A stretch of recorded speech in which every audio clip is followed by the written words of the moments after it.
क्या होगा अगर ट्रेन की पटरियों पर हाई वोल्टेज तार गिर जाए तो क्या इससे पूरे देश की पटरियों पर करंट दौड़ जाएगा या फिर ऐसा कुछ नहीं होगा? चलिए जानते हैं। ट्रेन की पटरियां किसी न किसी तरीके से एक दूसरे से जुड़ी हुई होती हैं और होती भी स्टील की हैं, इसलिए सभी पटरियों पर करंट दौड़ना चाहिए था, लेकिन ऐसा होता नहीं है क्योंकि जब इन ट्रैक्स को बिछाया जाता है तो थोड़ी थोड़ी दूरी पर ही एक धातु को जमीन के अंदर गाड़ा जाता है जो अर्थिंग का काम करती है। इसलिए अगर ट्रेन की पटरी पर करंट छोड़ भी दिया जाए तो अर्थिंग डिवाइस के रास्ते से जमीन के अंदर चला जाएगा और अगर पटरियों पर बहुत ज्यादा हाई वोल्टेज का तार गिर जाए तो ये पटरियों को भी पिघला सकता है। जी हाँ, लेकिन इसके लिए 25,000 वोल्टेज वाली तार की जरूरत पड़ेगी। नॉर्मल करंट से इनका कुछ नहीं होगा। दुनिया की सबसे फास्टेस्ट बुलेट ट्रेन कौन सी है? ये ट्रेन इतनी ज्यादा फास्ट है कि 1 घंटे में दिल्ली से लखनऊ पहुंचा सकती है। चलिए जानते हैं। दुनिया की सबसे तेज ट्रेन चाइना में चलती है जिसका नाम है मैगलेव। इसकी स्पीड का अंदाजा आप इस बात से लगाइए कि ये ट्रेन आपके सामने से गुजर जाएगी और आप इसके डब्बे तक नहीं गिन पाएंगे। जी हाँ, क्योंकि ये ट्रेन 600 किलोमीटर पर आवर की स्पीड से दौड़ती है। इससे पहले जो दुनिया की सबसे तेज ट्रेन थी वो भी चाइना की ही थी जिसका नाम था शंघाई मैगलेव। ये ट्रेन भी 400 किलोमीटर पर आवर की स्पीड से दौड़ती थी। दरअसल ये ट्रेन इतनी तेज इसलिए दौड़ पाती हैं क्योंकि ये मैग्नेटिक लेविटेशन टेक्नोलॉजी पर काम करती हैं। इन ट्रेन्स में पावरफुल इलेक्ट्रोमैग्नेट लगे होते हैं जो फ्रिक्शन को खत्म करने के लिए ट्रेन को ट्रैक से ऊपर उठा देते हैं, जिससे ट्रेन सिर्फ एयर रेजिस्टेंस पर निर्भर करती है। बस इसीलिए ये दुनिया की सबसे तेज ट्रेन बन जाती है।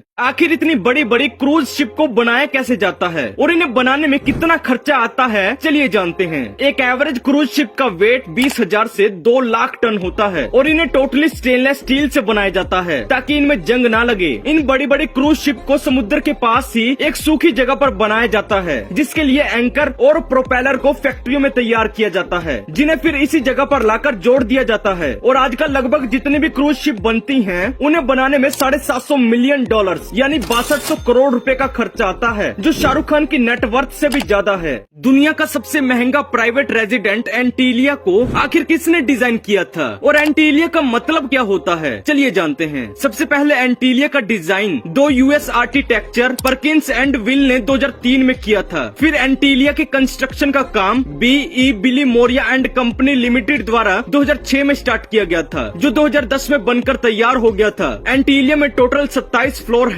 जो 8 मैग्नीट्यूड के अर्थक्वेक में भी आसानी से सरवाइव कर सकता है। अब आता है एंटीलिया का नाम, जिसे मुकेश अंबानी द्वारा अटलांटिक ओशियन के एक आइलैंड के नाम पर रखा गया है जिसे 15th सेंचुरी में इसी नाम से जाना जाता था। एंटीलिया एक पुर्तगाली शब्द एंटे इलाहा से बना है जिसका मतलब होता है 4 आइलैंड या island of the other. Rail tracks पर यह अजीबोगरीब साइन बोर्ड क्यों लगे होते हैं और आखिर इनका मतलब क्या होता है? चलिए जानते हैं। देखिए, भारतीय रेलवे के कुछ साइन बोर्ड ऐसे हैं जिनसे ये पता चलता है कि कब ट्रेन में हॉर्न बजाना है, कब स्लो करना है, जिससे ट्रेन के एक्सीडेंट कम हो जाते हैं। लेकिन ऐसे वाले साइन बोर्ड को हर कोई नहीं समझ पाता, पर कोई बात नहीं, मैं समझाऊंगा। जैसे ये T/P को टर्मिनेशन इंडिकेटर कहते हैं जिसका मतलब होता है कि अब चाहे ट्रेन को कितनी भी स्पीड में भगाओ, आगे कोई खतरा नहीं है। उसी तरह इस W/L साइन बोर्ड का मतलब है कि फाटक क्रॉसिंग करते वक्त ट्रेन ड्राइवर को हॉर्न बजाना है और इसे हिंदी में भी लिखा जाता है। ये साइन बोर्ड टनल के लिए लगाया जाता है जिसमें C का मतलब है क्वेश्चन और T का मतलब है टनल अहेड, यानी सावधान हो जाएं, आगे टनल है।